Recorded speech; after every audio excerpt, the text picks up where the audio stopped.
హైదరాబాద్ లో బల్కంపేట ఎల్లమ్మ కళ్యాణ మహోత్సవం వైభవంగా జరుగుతోంది.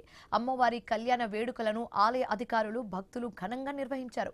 బల్కంపేట ఎల్లమ్మ అమ్మవారికి మంత్రులు పట్టు వస్త్రాలు ముత్యాల తలంబ్రాలు సమర్పించారు.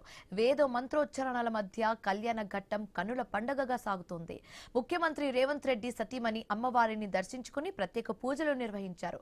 ఎల్లమ్మ కళ్యాణాన్ని తిలకించేందుకు భక్తులు భారీ సంఖ్యలో తరలివచ్చారు. భక్తుల రద్దీ నేపథ్యంలో ఆలయ పరిసరాల్లో పోలీసులు అధికారులు ప్రత్యేక ఏర్పాట్లు చేశారు.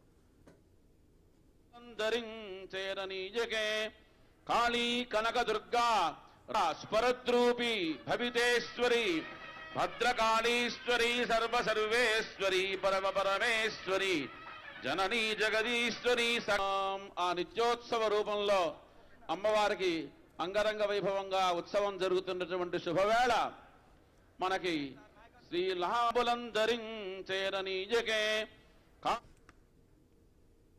రైట్, ఇవి ఇప్పుడు అప్డేట్.